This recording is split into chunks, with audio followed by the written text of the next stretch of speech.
அதுக்கு பக்கத்தில் எந்த பிரான்ச்சும் அட்லீஸ்ட் ஒரு 3 சென்டிமீட்டர்ஸ் இருக்கும். அது டிஸ்டன்ஸில் எது இந்த பிரான்ச்சும் ஒரு 3 சென்டிமீட்டருக்கு பக்கத்தில் இருக்கக்கூடாது. அந்த ஐடென்டிஃபை பண்ணிட்டு அந்த வந்து pressure finger together place over the middle of the blade அதில் நடுவில் வச்சு அதுக்கப்புறம் நீங்கள் வந்து பிளட் ப்ரெஷரையும் ஃப்ளோ பண்ணி பாருங்க. அப்போ சப்போஸ் கீழே நோக்கி போகுதுன்னா உங்களுக்கு சூப்பர்ஃபிஷியல் வெயின்ஸ், சப்போஸ் மேலே நோக்கி போகுதுன்னா டிவிடியாக மாறுறதுக்கு சான்சஸ் நிறைய இருக்குது. இங்கே ஐடென்டிஃபை பண்ணிடுங்க. எஸ் நெக்ஸ்ட் நெக்ஸ்ட் இதெல்லாம் வந்து நெக்ஸ்ட் நிறைய பிக்சர். ஓகே, இப்போ பார்த்தீங்கன்னா இங்கே பார்க்கும்போது இந்தியாவில் பாருங்க இதுக்கும் வித்தியாசம் என்னன்னா இங்கே வேணா தான் டச் பண்ணுறேன், இங்கே வந்து ஆர்டிஸை தான் டச் பண்ணுறேன்னு நான் ஃபீல் பண்ணுவேன். அப்போது போனுக்கு பக்கத்தில் இருக்கக்கூடிய ப்ராப்ளமாக இருந்துச்சுன்னா touching bones near and ankle vein ப்ராப்ளம்னா ஆர்டிஸோட பிளட் சப்ளை இது கொஞ்சம் தூரம் தள்ளி இருந்துச்சுன்னா வெயின் சப்ளைஸ் வந்து நான் புரிஞ்சுக்கணும். யாராச்சும் வந்துட்டீங்கன்னா யாருக்கு லைட் கொடுங்க சார்.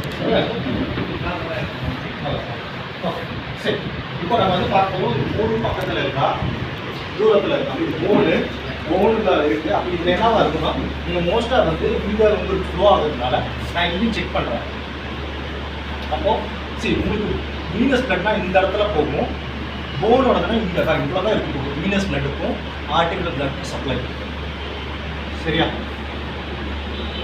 அப்போது இங்கே வரும்போது இதே மாதிரி தான் பார்க்க போகிறோம். அப்போது இங்கே இருக்கிற வீனஸ் பிளட்டு உங்களுக்கு ப்ராப்ளமாக இருக்குது இந்த இடத்துல. ஏன்னா நம்ம இங்கே ஸ்டார்ட் ஆகுது நல்லா பார்க்கணும். நீங்கள் எப்பவுமே எந்த பார்க்கக்கூடாது, ஸ்டார்டிங் ஆஃப் த டிஃபர்மிட்டி பாருங்கள். வீனஸ் பிளட்டோட ட்ராக்கில் இருக்கும் ரைட்டாக புரிஞ்சுதுங்களா? போனுக்கு க்ளோஸாக வரும்போது ஆர்டிகுலர் பிளட்டு அப்படியே கொஞ்சம் லைட்டாக வருது. வீனஸ் பிளட் எஃபெக்ட் ஆகும். மோஸ்ட்டாக வீனஸ் பிளட் தான் இருக்கும். இது உங்களுக்கு இன்னும் அண்டர்ஸ்டாண்ட் பண்ணுறதுக்காக நான் ப்ராக்டிக்கலாக காட்டிடுவேன். நெக்ஸ்ட் சார் ஆஃப் பண்ணலாம் சார். கேட்டீங்க ஏன் சார் இந்த டைரக்ஷன் கேட்குறேன்.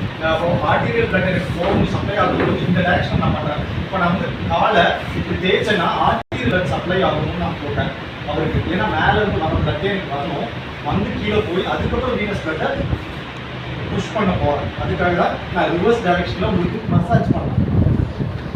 ஓகே, படுக்கும்போது கேட்டார் சார் ஏன் சார் பண்ணுறேன், நான் ரீசன் சொல்கிறேன்.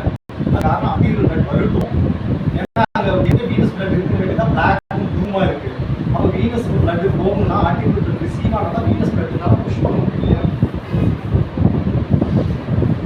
அதோட சைக்கிளில் நீங்கள் புரிஞ்சுட்டு ஈஸி.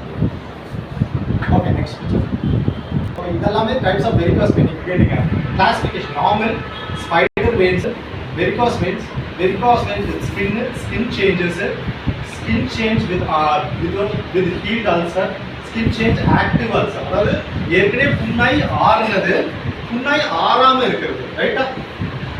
புண்ணாய் ஆறாத புண்ணாக இதுதான் டைப்ஸ் ஆஃப் வெரிகாஸ் வெயினா இருக்கு. 6 டைப் தான். ஒரு நார்மல், இன்னொன்று ஸ்பைடர் வெயின்ஸ் நீங்கள் அதிகமாக பார்ப்பீங்க, வெரிகாஸ் வெயின் பார்ப்பீங்க, வெரிகாஸ் வெயின் இது அதிகமாக பார்ப்பீங்க, ஸ்கின் கலர் சேஞ்ச் பார்த்துருப்பீங்க. ஸ்கின் கலர் சேஞ்ச் தான் அல்சர் வந்து காஞ்சிருக்கும். ஓகே, ஸ்கின் கலர் சேஞ்ச் ஆகி அல்சர் ஆறாமல் இருக்குது. எஸ், இப்போ சார் பார்க்கும்போது ஸ்கின் கலர் இது எந்த கேட்டகரியில் வருதுன்னு நீங்கள் சொல்லுங்கள் சார். ரைட் கொடுங்க.